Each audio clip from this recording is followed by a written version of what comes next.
আকরামাল আকরামিন। ওগো মালিক, গভীর রজনীতে আমি গুনাহগার। তোমার কতগুলো আশিকিন শাকিরিন বান্দা বান্দি নিয়ে তোমার শাহী দরবারে দুইটা হাত বাড়ায়া দিলাম। আয় আল্লাহ, মাহফিলের শুরু থেকে এই পর্যন্ত যা কিছু আলোচনা করা হয়েছে ভুল ভ্রান্তি মার্জনা করিয়া এর হাদিয়া লক্ষ কোটি গুণ বাড়াইয়া বিশ্ব নবীর রওজা ছাড় সোনার মদিনায় সবুজ রঙের গম্বুজের নিচে পৌঁছায়া দাও। আয় আল্লাহ, তাকে উসিলা করে বাবা আদম আলাইহিস সালাম থেকে এই মুনাজাত পর্যন্ত যারা পরিমাণ ঈমান নিয়ে যারা কবরের বাসিন্দা হয়ে গেছে প্রত্যেকের কবরে আর হাদিয়াগুলো পৌঁছায়া দাও।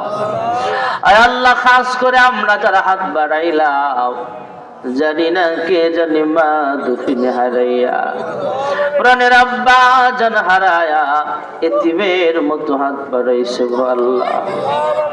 জানি না গো মালিক, কার মা বাবার কবরে জাহান্নামের সাপ কামড়াইতেছে। জানি না গো আল্লাহ, কার মা বাবার কবরে জাহান্নামের আগুন দাউ দাউ করে জ্বলতেছে। আয় আল্লাহ, তাদের পক্ষ থেকে মাফ চাই, ক্ষমা চাই। আজকের মাহফিলের উসিলায় তাদের কবরগুলো জান্নাতের বাগান বানায়া দাও। রব্বির হামহুমা কামা রব্বায়ানি সগীরা। আয় আল্লাহ, যারা টাকা দিয়া পয়সা দিয়া সুপরামর্শ দিয়া মাহফিলের আয়োজন করেছে, এখানে আমার কয়েকজন মুসল্লি আছে, বেলাল ভাই সহ আরো ভাইয়ারা আছে। আয় আল্লাহ, যারা মাহফিলের ইন্তজাম করেছেন, অনেকে প্রবাসেও আছে, প্রত্যেকের মনের নেক আশাগুলো পূর্ণ করে দাও। যারা প্রবাসে আছে, প্রবাসী জিন্দেগিতে তোমার হুকুম হাকাম মেনে চলার তৌফিক দান করো। আয় আল্লাহ, প্রবাসে দুনিয়া কামাই শেষে হালাল রিজিক শেষে আবার যেন দেশের সন্তান সহি সালামতে ফিরতে পারে তুমি তৌফিক দাও। আয় আল্লাহ, অনেক মুরব্বীরা হাত বাড়িয়েছেন, অনেক যুবক ভাইয়েরা হাত বাড়িয়েছেন। আমাদের সবাইকে পাঁচ ওয়াক্ত নামাজি বানায়া দাও। মা বোনদেরকে পর্দানিশীন আবেদা জাহেদা সালেহা বানায়া দাও। অনেক ছেলে মেয়ে বিবাহের উপযুক্ত আছে, নেককার পাত্র পাত্রীর ব্যবস্থা করিয়া দাও। অনেকের সন্তান হয় না, তুমি আল্লাহ একমাত্র সন্তান দেওয়ার মালিক, নেক সন্তান তুমি নসিব করিয়া দাও। রব্বি হাবলি মিনাস সালিহিন। আয় আল্লাহ, আমরা গুনাহগার, তোমার নাম হলো গফফার।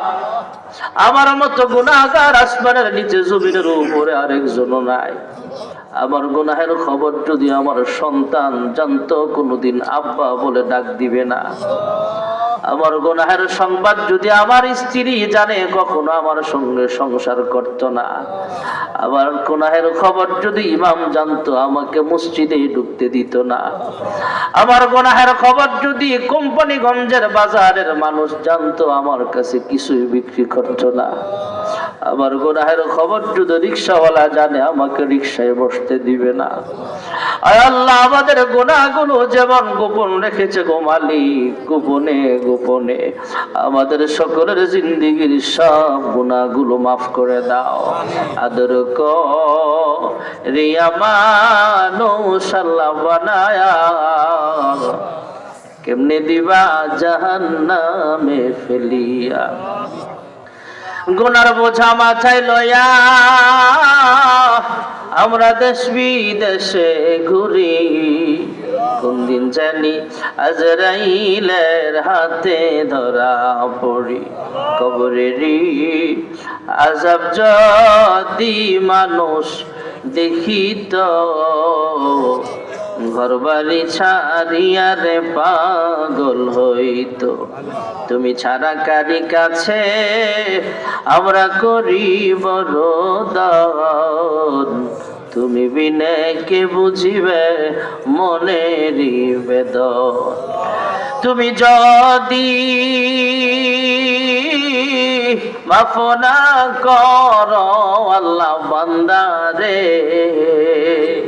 বলো তোমার বান্দা যাবে কার কাছে। আয় আল্লাহ, দুনিয়ার ভিক্ষুক এক দরজা থেকে ফিরাইয়া দিলে অন্য দরজায় যা। আমরা একমাত্র তোমার দরজার ভিখারি। আয় আল্লাহ ফিরা দিও না, আমাদের সকলকে তুমি মাফ করে দাও। কারি জিন্নাত আলী রহমাতুল্লাহ আলাইহি যার স্মরণে মাহফিল করা হয়েছে, আয় আল্লাহ উনি সহ এলাকার মুরব্বী যারা কবরে আছে প্রত্যেকের কবরগুলো জান্নাতের বাগান বানায় দাও। আয় আল্লাহ জানি না আজকের এই দোয়ার মাহফিল ইসালে সওয়াব মাহফিল কার জন্য যেন জীবনের শেষ মাহফিল হয়ে যায়। জানি না গো মালিক, আজকের মাহফিল আমার জন্য জীবনের শেষ মাহফিল হয়ে যাবে। জানি না গো আল্লাহ, কার জন্য জানি আজকের মুনাজাত শেষ মুনাজাত হয়ে যাবে। যেদিন মালাকুল মউত আজরাইল আমার দেহ থেকে রূহ আলাদা করে দিবে, কিছু মানুষ দৌড়ে মসজিদে যাবে, মাইকে আলান দিবে, কয়েকজন বাসচারের বাস কাটতে ব্যস্ত হয়ে যাবে। বড়ই পাতার গরম পানি দিয়া মশারি টানায়া জীবনের শেষ বারের মতো গোসল দিয়া দিবে। মার্কিন সাদা কাফনে জড়ায়া আমাকে কবরের বাসিন্দা বানায়া দিবে। আয় আল্লাহ, মার্কিন সাদা কাফনে প্যাকেট হওয়ার আগে ইহরামের কাপড় পরিধান করিয়া লাব্বাইক লাব্বাইক বলে বলে তোমার ঘর খানা কাবার সামনে হাজিরা দেওয়ার তৌফিক আমাদের সবাইকে নসিব করে দাও। আয় আল্লাহ, মক্কার মানুষ কত ভাগ্যবান, মন চাইলে মক্কাতুল মুকাররমার সামনে হাজির হয়ে যায়। মদিনার মানুষ কত ভাগ্যবান, মন চাইলে মদিনাতুল মুনাওয়ারার সামনে হাজির হয়ে যায়। আমরা কপাল পোড়া ৬০০০ কিলোমিটার দূরের মানুষ, আমরা গরিব, আমরা অসহায়, আমরা কাঙ্গাল, আমরা মিসকিন, কিন্তু মন চায় তোমার ঘরের সামনে যাইতে, মন চায় রাসূলের রওজা পাকের সামনে দাঁড়ায়া বারবার সালাম দিতে। আয় আল্লাহ, আমাদের সবাইকে বারবার হজ করার তৌফিক নসিব করে দাও। আমাদের সবাইকে বারবার মক্কা মদিনা জিয়ারত নসিব ফরমাও। আয় আল্লাহ, সাবেক মেম্বার সাহেব একজন অসুস্থ, আরো যারা অসুস্থ আছে প্রত্যেককে শিফায়ে কামেলা দান করে দাও। যারা অভাবে আছে অভাবগুলো দূর করে দাও। যারা ঋণগ্রস্ত আছে ঋণ পরিশোধ করার তৌফিক দাও। সর্বপ্রকার বালা মুসিবত থেকে হেফাজত করো। আয় আল্লাহ, হালাল রিজিকের খাজানা তুমি বুলন্দ করিয়া দাও। আল্লাহুম্মা বারিক লানা ফি রজব ওয়া শাবান ওয়া বাল্লিগনা রমাদান। সুবহান রাব্বিকা রাব্বিল ইজ্জাতি আম্মা ইয়াসিফুন ওয়া সালামুন আলাল মুরসালিন আলহামদুলিল্লাহি রাব্বিল আলামিন। ওয়াজআল আখির কালামিনা ইনদাল মাউত লা ইলাহা ইল্লাল্লাহু মুহাম্মাদুর রাসূলুল্লাহ। আসসালামু আলাইকুম।